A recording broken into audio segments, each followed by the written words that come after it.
धाकड़ खबर, बेखौफज़ुबां बेबाक अंदाज। धाकड़ खबर में आपका स्वागत है। मैं आपके साथ हूं अकरम रईस खान। क्या ऐसा हो सकता है कि एक ही मामले में कानून दो तरीके से काम करे? अगर आप सीधे सीधे समझना चाहते हैं तो सीधे सीधे बात आपके सामने रख देता हूं। अलीगढ़ में जब एक मुस्लिम लड़की जिसका नाम फैजी है एक हिंदू लड़के से शादी कर लेती है और उस लड़की की बहन रोते हुए कहती है कि मेरी बहन को बाकायदा किडनैप करके धर्म परिवर्तन करा के एक हिंदू लड़के से शादी कराई गई है, तो वहां पे एफआईआर दर्ज की कर दी जाती है और कई लोगों को उठाकर जेल में भी डाल दिया जाता है। बाकी लोग जो फरार हैं वो अभी अपनी जान बचाने के लिए घूम रहे हैं पुलिस से।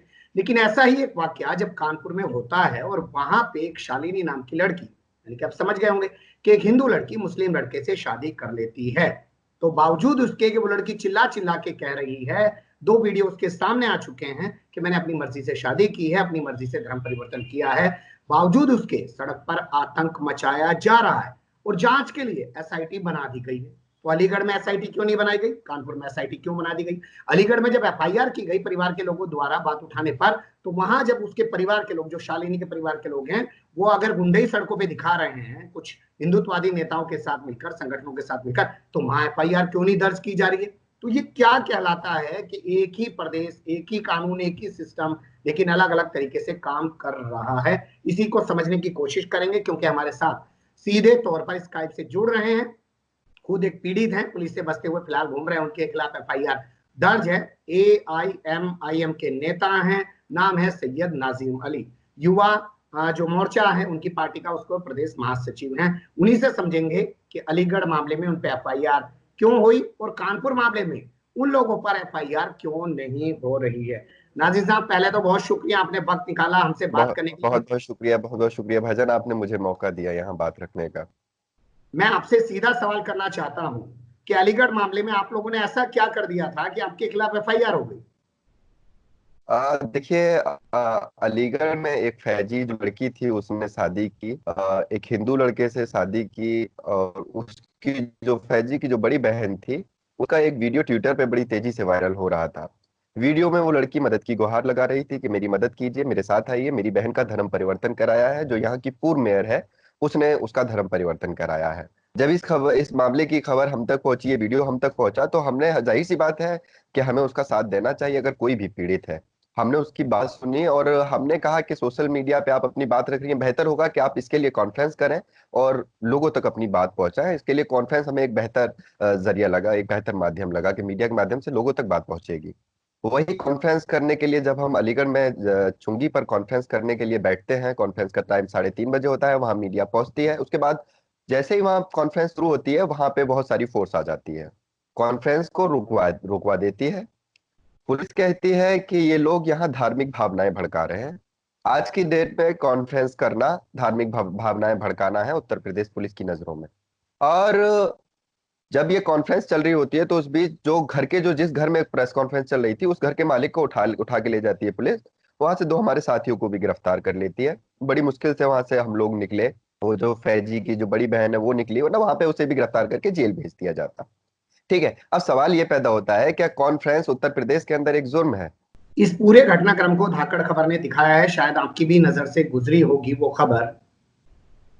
जी जी, बिल्कुल बिल्कुल, मैंने देखा धाकड़ खबर ने इसे बड़े, मतलब पूरी ईमानदारी से इस चीज को दिखाया वहां पे कि फोर्स ने किस तरीके से वहां उत्पात मचाया। कॉन्फ्रेंस ऐसा कौन सा जुर्म है, मैं तो खाली ये जानना चाहता हूँ। और एक चीज और, वो कौन से मीडिया हाउसेज हैं जो धार्मिक भावनाएं भड़काने वाली स्पीचेस को जगह देंगे अपने चैनल पे? नहीं देंगे, इसलिए वहां पे धार्मिक भावनाएं भड़काई ही नहीं गई, जाहिर सी बात है। नहीं, अगर धार्मिक भावनाएं वहां भड़काई जाती तो चैनल ठीक ही जगह नहीं देता। ठीक है। ठीक है, हमें यहाँ लेकिन प्रशासन ने वहां पे मुकदमा दर्ज कर दिया। जी, अब मैं यहाँ आपसे ये समझना चाहता हूँ कि इसमें जो एफआईआर दर्ज की गई, कुल अभी तक कितने लोगों की गिरफ्तारी हो चुकी है और आप लोगों पर पुलिस किस तरीके का एक्शन ले रही है? देखिए, 2 लोगों को जेल में भेज दिया गया है, ठीक है। और हमारे जो फैजी है, फैजी की जो बड़ी बहन है, ठीक है, उसके है, मेरे नेम्ड एफआईआर है। पुलिस हम लोगों को ढूंढ रही है लगातार, ठीक है, क्योंकि उठा के हमें जेल भेजना है। वही दूसरा मामला अगर कानपुर की तरफ देखेंगे आप, कानपुर की एक कानपुर में सालनी, जाएंगे? सालनी जो है वाली, जी जी जी, कानपुर में जाएंगे, लेकिन उससे पहले मैं ये समझना चाहता हूँ कि एफआईआर दर्ज की गई है, अब वो फैजी की बहन भी जी, पुलिस से बचने के लिए घूम रही है, लेकिन क्या बिल्कुल बिल्कुल जांच बिल्कुल। क्योंकि जब उस बहन ने अगर बात उठाई कि मेरी बहन से बात नहीं करने दी जा रही, और सीधा वो आरोप लगा रही है बीजेपी की पूर्व मेयर शकुंतला पर, तो क्या पुलिस ने कोई जांच या डीएम के जरिए से कोई जांच कराने की कोशिश की गई या कोई कमेटी बनाई गई? कोई कमेटी नहीं बनाई गई। यहाँ मुकदमा दर्ज करके मामले को रफा दफा कर दिया गया है। दबाव बना दिया गया है कि मुकदमा दर्ज कर दो, ये लोग भाग जाएंगे, ये खुद की जान बचाएंगे, कुछ नहीं बोल पाएंगे फिर, ठीक है। तो यहाँ क्या किसी उस भी लड़की तरीके की, को जैसे सामने वहां लाया पे गया? एसआईटी की। जी, क्या उस लड़की को जी फैजी उस को सामने लाया गया है? देखिए, फैजी को एक मीडिया कैमरे के सामने जरूर फैजी आई है, लेकिन फैजी को अलीगढ़ पुलिस जो है उसकी बहन के सामने क्यों नहीं लेके आई, ये बहुत बड़ा सवाल है। फैजी की बहन से अगर उसकी बहन को मिलवा दिया होता तो मामला जो जो भी था साफ हो जाता, लेकिन नहीं मिल, रेस में आके आती है लड़की, दबाव हो सकता है लड़की के ऊपर। असल में एक चीज है, देखिए, कानपुर से और हम लोगों पे मैं बता रहा हूँ आपको, हम लोगों को लव जिहाद के उससे देखा जाता है। अगर मुस्लिम युवा अगर हिंदू लड़की से शादी कर लेते हैं तो इन्होंने एक प्रोपेगेंडा चलाया है, जिसमें खुद मैं कहूंगा कि योगी आदित्यनाथ जो है वो खुद एक कैंपेन करते थे लव जिहाद करके, जो एक प्रोपेगेंडा है जिसका कोई अस्तित्व नहीं है, सिर्फ एक राजनीति करने का एक ऐसा केंद्र उन्होंने तैयार किया जिसमें कि अच्छी हिंदू मुस्लिम रोटियां सिक जाएंगी अच्छे से, ठीक है। लेकिन असल में उन्होंने जो उसकी आड़ में किया वो बहुत खतरनाक किया। उन्होंने प्रोपेगेंडा चलाया, उन्होंने उन्होंने कहा कि 2100 मुस्लिम लड़कियों को घर की बहू बनाएंगे। उनके जो संगठन है, उनके जो सहयोगी संगठन है भाजपा के, जैसे अ, जी। हिंदू युवा मोर्चा है, क्षत्रिय महासभा है, इन ये लोग सब सहयोगी संगठन है भाजपा के। इन्होंने प्रोपेगेंडा चलाया, कोई 2.5 लाख रुपया सहायता धनराशि दे रहा है, कोई 51,000 रुपया हिंदू लड़कों को सहायता धनराशि दे रहा है मुस्लिम लड़की से शादी करने पर। ये खुला हो रहा है सारा कुछ, और हम जुबान नहीं खोल सकते। अगर हम जुबान खोलेंगे, कॉन्फ्रेंस करेंगे, उन्हें एक्सपोज करेंगे, तो सरकार को ये बर्दाश्त नहीं होगा और हम लोगों पे मुकदमे फाइल किए जाएंगे। आप ये कहना चाह रहे हैं कि मुसलमानों पे जो इल्जाम लगाया जाता है लव जिहाद का, वो कोई लव जिहाद नहीं कर रहे हैं, खुले वो तौर पे जो फर्जी जिहाद है। कर रहे हैं वो आदित्यनाथ योगी और उनके संरक्षण में पल रहे जितने भी संगठन है वो लोग कर रहे हैं। देखिए, घर वापसी के नाम पर ये धर्म परिवर्तन कराकर लड़कियों की जिंदगी खराब करें, मुस्लिम लड़कियों की, ये एक बहुत बड़ा संकल्प लिए हैं इन्होंने, संकल्प लिया है। इन्होंने संकल्प लिया है कि मुस्लिम लड़कियों की जिंदगी तबाह कर देंगे। इन लोगों का संकल्प है, इन लोगों के ऐलान थे, मैं कहूंगा योगी आदित्यनाथ जी का ऐलान था। उन्होंने एक वीडियो में, उनकी वीडियो 2015 की है, जो कि जिसमें वो साफ कहते हुए दिखाई दे रहे हैं कि अगर कोई एक मुस्लिम लड़की अगर हिंदू लड़के से शादी कर लेगी तो हम 100 मुस्लिम लड़कियों से शादी करेंगे। करवा कौन कह रहे हैं? सूबे के प्रेजेंट के जो मुखिया हैं। आपको क्यों लगता है मुस्लिम लड़कियां क्या अक्ल नहीं रखती हैं? अगर वो हिंदू लड़कों से शादी कर रही हैं तो आप लोगों को क्या एतराज है, अगर बालिग है तो?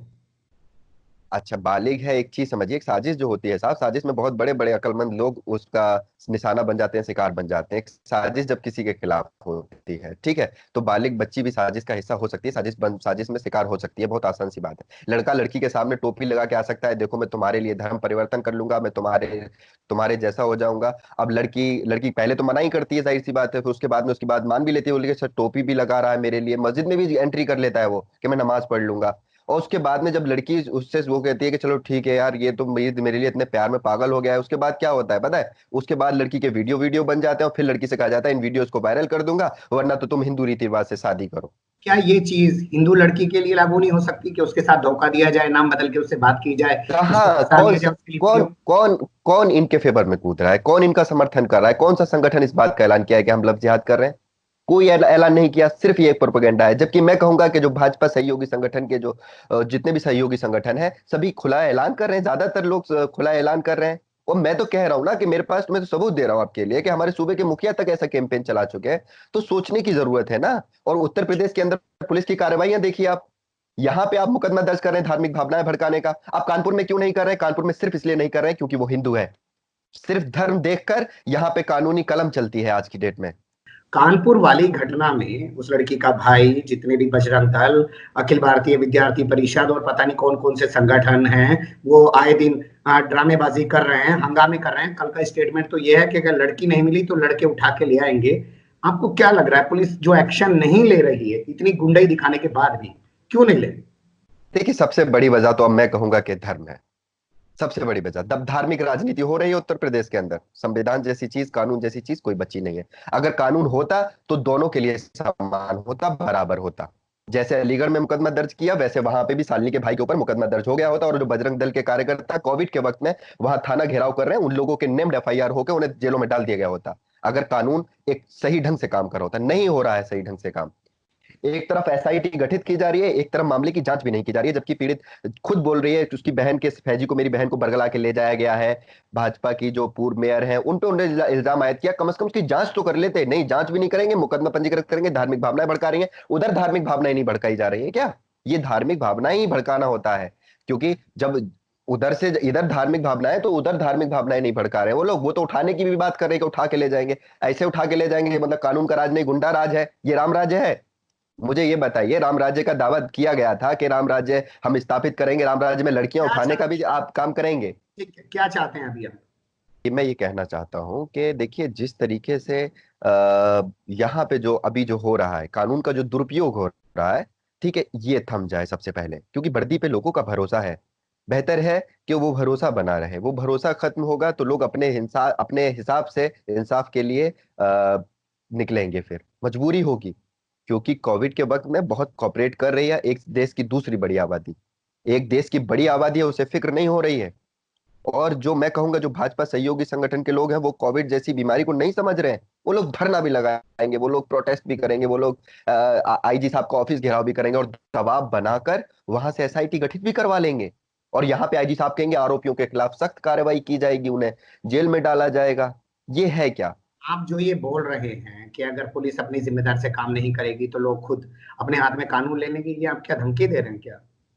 देखिए, ऐसा होता है, मैं धमकी नहीं दे रहा हूं। ऐसा होता है कि लोग जब परेशान होते हैं, ठीक है, लोगों की जब कोई नहीं सुनता है, तो कोई लोग जो होते हैं वो आत्महत्या भी कर लेते हैं, और कोई लोग होते हैं जो खुद इंसाफ के लिए फिर अपने हिसाब से चीजें करते हैं।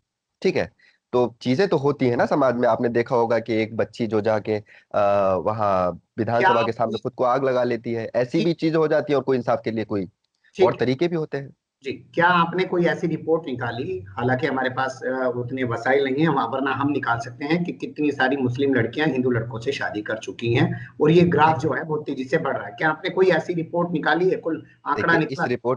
इस रिपोर्ट पे हम काम कर रहे हैं। बहुत जल्दी ये रिपोर्ट हमारे पास आ जाएगी। बहुत सी मुस्लिम लड़कियां हैं जो हिंदू लड़कों से यहाँ शादी की हैं।